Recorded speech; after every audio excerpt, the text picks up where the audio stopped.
இன்ஜங்ஷன்னா தடை உத்தரவு அப்படின்றத நம்ம ஏற்கனவே பார்த்தோம். ஸோ இந்த தடை உத்தரவு அப்ளை பண்ணுறது எந்த மாதிரி கேசஸ்லாம் அப்ளை பண்ணக்கூடாது, கேட்க முடியாது, கோர்ட்டுக்கு கொடுக்கறதுக்கான அதிகாரம் கிடையாது அப்படின்னு section 41 of specific relief act அப்படின்னு சொல்லக்கூடிய ஸ்பெசிஃபிக் ரிலீஃப் ஆக்டில் செக்ஷன் 41ல் ஒரு 10 சிச்சுவேஷன் சொல்லியிருக்கு. இந்த 10 சிச்சுவேஷன்லையும் இன்ஜங்ஷனை வந்து ரெஃப்யூஸ் பண்ணணும் அப்படின்னு சொல்லியிருக்கு. இந்த 10 விஷயங்களையும் ஒவ்வொன்றா 1 by 1 இப்போ நம்ம இந்த வீடியோவில் நம்ம பார்க்க போகிறோம். First, restrain a person from prosecuting pending judicial proceedings.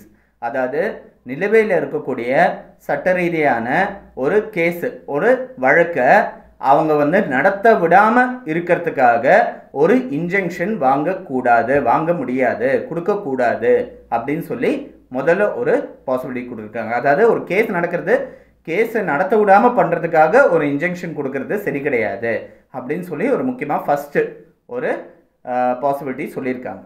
ரெண்டாவது, restrain a person from instituting or proceeding with a suit in a higher court. அதாவது அந்த கோர்ட்டுக்கு அதிகமான ரேங்க் இருக்கக்கூடிய, சுப்பீரியரான ஒரு ரேங்க் இருக்கக்கூடிய இன்னொரு கோர்ட்டில் ஒரு கேஸை தொடர்றதுக்காக தடை உத்தரவு கொடுக்கக்கூடாது, பிறப்பிக்க முடியாது அப்படின்னு ரெண்டாவது பாசிபிலிட்டி சொல்லியிருக்காங்க.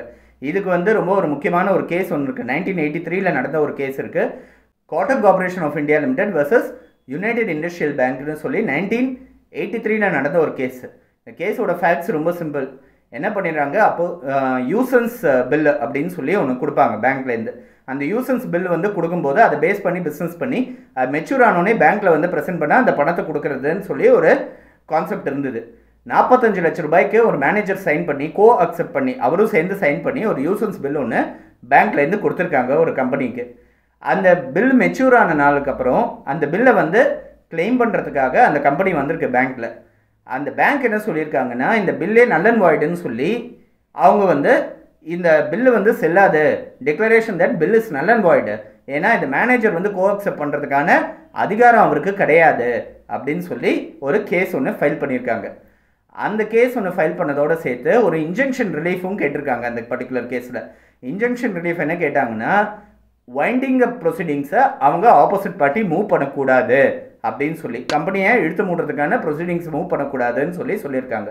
அப்போ இருந்து 1983 சட்டத்தின்படி வைண்டிங் அப் ப்ரொசீடிங்ஸ்லாம் கம்பெனி லா போர்டுன்னு சொல்லி ஒரு லா போர்டு, இப்போ இருக்கிற NCLT மாதிரி அப்போ இருக்கிறது கம்பெனி லா போர்டு இருந்தது. அங்கே வந்து நடக்கும் வைண்டிங் அப் ப்ரொசீடிங்ஸு. இவங்க சிவில் கோர்ட் வந்து வைண்டிங் அப் ப்ரொசீடிங்ஸ் நடக்கக்கூடாதுன்னு சொல்லி ஒரு கேஸை நடத்தலாமா அப்படின்றது தான் ஒரு கொஸ்டினாக வந்தது. இவங்களோட சுப்பீரியர் கோர்ட்டு வைண்டிங் அப் ப்ரொசீடிங்ஸே நீ போடக்கூடாது அப்படின்னு சொல்லி ஒரு இன்ஜங்ஷன் ஆர்டர் கொடுக்கறது சட்டப்படி செல்லுமா அப்படின்னு பார்த்தா செல்லாது. ஏன்னா செக்ஷன் 41B ஸ்பெசிஃபிக் ரிலீஃப் ஆக்டில் தெளிவாக கொடுத்துருக்கு. சுப்பீரியர் கோர்ட்டில் ஒரு ப்ரொசீடிங்ஸை இன்ஸ்டிடியூட் பண்ணுறதுக்கோ ப்ராசிக்யூட் பண்ணுறதுக்கோ இன்ஜங்ஷன் ரிஸ்ட்ரெயின் பண்ணி ஒரு இன்ஜங்ஷன் கொடுக்கக்கூடாது அப்படின்னு செக்ஷன் 41Bல கொடுத்துருக்கு. இப்போ தான் நம்ம அதை பார்த்தோம். மூணாவது, ஃப்ரம் அப்ளைங் டு எனி லெஜிஸ்லேட்டிவ் பாடி. அதாவது சட்ட ரீதியாக உருவாக்கப்பட்ட ஒரு நிறுவனத்துக்கு அப்ளை பண்ணுறதுக்கு இன்ஜங்ஷன் கொடுக்கறதுக்கான வாய்ப்புகள் கிடையாது. ஒரு அப்ளிகேஷன் ஒரு அப்ளை பண்ணுறதுக்கு அது வந்து பாசிபிலிட்டி கிடையாது. நாலாவது possibility, from instituting any criminal proceedings. ஒரு கிரிமினல் மேட்டரில் வந்து ஒரு ப்ரொசீடிங்ஸ் இனிஷியேட் பண்ணுறதுக்கு, ஒரு போலீஸ் புகார் கொடுக்கறதுக்கு இன்ஜங்ஷன் ஸ்டே ஆர்டர் கொடுக்க முடியாது. அதே மாதிரி ஒரு கிரிமினல் கேஸ் ஒன்று இனிஷியேட் பண்ணுறதுக்கு ஸ்டே ஆர்டர் கொடுக்க முடியாது. நம்ம நேற்றுக்கு பார்த்தோம் ஒரு கேஸில், சிவில் கேஸு கிரிமினல் கேஸ், அந்த கன்வர்ஷன் இஷ்யூஸை நம்ம பார்த்தோம். ஸோ இந்த ஒரு கிரிமினல் கேஸ் நடக்கக்கூடாதுன்னு சொல்லி ஒரு இன்ஜங்ஷன் கொடுக்க முடியாதுன்றது இருக்குது. அஞ்சாவது, to prevent the breach of contract which would not be specifically enforced. அதாவது ஒரு கான்ட்ராக்ட், ஒரு ஒப்பந்தம், அது பிரீச் ஆகக்கூடாதுன்னு சொல்லி, அது சரியாக செயல்படுத்தக்கூடாதுன்னு சொல்லி, செயல்படுத்தாமல் இருக்கக்கூடாதுன்னு சொல்லி ஒரு இன்ஜங்க்டிவ் ரிலீஃபை வந்து கொடுக்கக்கூடாது. ப்ரொவைடர் அந்த கான்ட்ராக்டை வந்து எப்படியுமே செயல்படுத்தலைன்னா அவங்க கேஸ் போட மாட்டாங்கன்ற ஒரு சூழ்நிலை இருந்ததுன்னா, ஸ்பெசிஃபிக் என்ஃபோர்ஸ்மெண்ட் அந்த கான்ட்ராக்ட் மேலே எடுக்க முடியாதுன்ற சூழ்நிலை இருந்ததுன்னா அது மேலே கேஸ் கொடுக்கக்கூடாது. ஃபார் எக்ஸாம்பிள், ஏக்கும் பிக்கும் ஒரு கான்ட்ராக்ட், ஏ வந்து ஒரு வீட்டை விற்கிறதா ஒரு கான்ட்ராக்ட் ஒன்று கொடுக்குறாரு. ஆனால் பியால் ஏ மேலே கேஸ் போட முடியாத ஒரு ஷரத்து ஒன்று இருக்குது.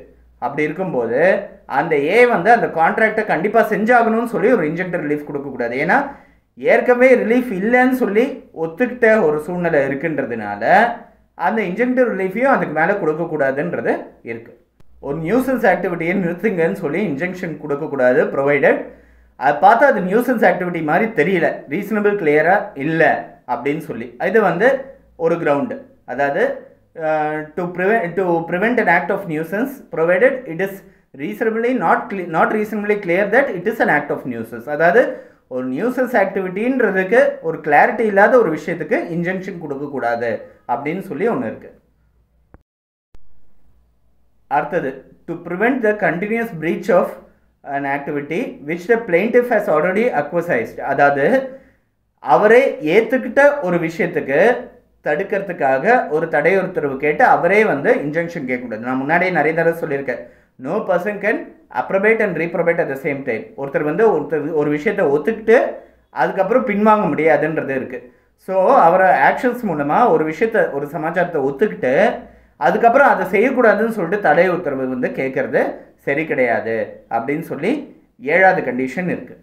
8வது, when equal efficacious relief is available through other legal proceedings. அதாவது வேற மாற்றா நடத்தக்கூடிய சட்ட ரீதியான நடவடிக்கையில் இது விட பெட்டராகவோ இல்லை இதுக்கு சரி நிகராகவோ வேற ஒரு ப்ரொசீடிங்ஸ் கிடைக்க வாய்ப்பு இருக்குது அப்படின்ற இருக்கிற பட்சத்தில் இன்ஜெக்ஷன் கேட்கணுன்ற அவசியம் இல்லை. ஃபார் எக்ஸாம்பிள் சொல்கிறேன்னே, மேண்டட்டரி இன்ஜெக்ஷன் பார்த்தோம். மேண்டட்டரி இன்ஜெக்ஷனாக ஒரு காரியத்தை செய்ய கோரி ஒரு தடை உத்தரவு ஒரு உத்தரவு ஒன்று கேட்குறது தான் மேண்டட்டரி இன்ஜெக்ஷன். செய்யாதன்னு சொல்கிறது தடை உத்தரவு, செய்ய சொல்கிறது வந்து ஒரு உத்தரவு. ஸோ ஃபார் எக்ஸாம்பிள், நான் வந்து ஒருத்தர் ஏ வந்து பிக்கு கொஞ்சம் பணம் தரணும், ஏ வந்து பணம் கொடுக்கல, பி வந்து ஏ மேலே கேஸ் ஃபைல் பண்ணுறாரு, ரிகவரி சூட் ஃபைல் பண்ணலாம். இன்ஜெக்ஷன் டு மேக் த பேமெண்ட்டுன்றதை ஃபைல் பண்ண முடியாது. ஏன்னா equally efficacious relief available in under provision of law. இன்னொரு சட்டத்தில் இன்னொரு இடத்துல வந்து பணத்தை திரும்பி வாங்குறதுக்கான கேஸ் அவரால் ஃபைல் பண்ண முடியும்னுச்சு, இதுக்குன்னு இன்ஜெக்ஷன் சூட்டை ஃபைல் பண்ணணுன்ற அவசியம் இல்லை அப்படின்றத ஒன்று இருக்குது. 9th, when the conduct of the plaintiff or his agent is as to disentitle him for the relief of injunction. அதாவது பிளெயின்டிஃபோ வாதியோட நடவடிக்கையோ இல்லை வாதியோட ஏஜென்ட் முகவர்ன்றது வாதியோட ஏஜென்ட்ன்றவரை அட்வொகேட்டாக கூட நினச்சிக்கலாம் நம்ம. ஸோ அவங்களோட நடவடிக்கை வந்து அந்த இன்ஜெக்டிவ் ரிலீஃபை கொடுக்கறதுக்கான அவங்களுக்கு அருகதையற்ற நிலைக்கு அவங்கள தள்ளுறது அப்படின்னா அந்த இன்ஜெக்டிவ் ரிலீஃபை கொடுக்கக்கூடாது அப்படின்றது இருக்குது. அதுக்கு அடுத்தது வந்து நோ பர்சனல் இன்ட்ரெஸ்ட். அதாவது வாதிக்கு அந்த மேட்டர் மேலே எந்த விதமான பர்சனல் இன்ட்ரெஸ்ட்டும் இல்லை, ஒரு அவங்களுக்கு சம்மந்தப்படாத ஒரு விஷயத்துக்கு ஒரு இன்ஜெக்ஷன் ஒன்று கேட்குறாரு அப்படின்னா அது வந்து செல்லாது. ஸோ இந்த 10 இதில் வந்து இது தவிர ஒரு ஜென்ரல் ரூலராக எதுவும் கிடையாது. இந்த 10 தருணத்தில் வந்து 10 சர்க்கம்ஸ்டன்சஸ் சூழ்நிலைகளில் வந்து இன்ஜெக்டிவ் ரிலீஃப் கிராண்ட் பண்ணக்கூடாது அப்படின்றது இருக்குது. ஸோ இதை நல்லா ஃபுல்லாக நம்ம பார்த்துக்கிட்டோன்னா இன்ஜெக்ஷன் சூட் நம்ம மேலே எதனா ஃபைல் பண்ணப்படுறது அப்படின்னா அதை பேஸ் பண்ணி அதை எப்படி டிஃபெண்ட் பண்ணுறதுன்றதுக்கு இந்த 10 ஷரத்தையும் நம்ம எஃபெக்டிவாக யூஸ் பண்ணுறதுக்கான வாய்ப்புகள் இருக்குது. இதை பேஸ் பண்ணி அந்த கேஸை ஃபேஸ் பண்ணுறதுக்கும் டிஃபெண்ட் பண்ணுறதுக்கு ஈஸியாக இருக்கும்.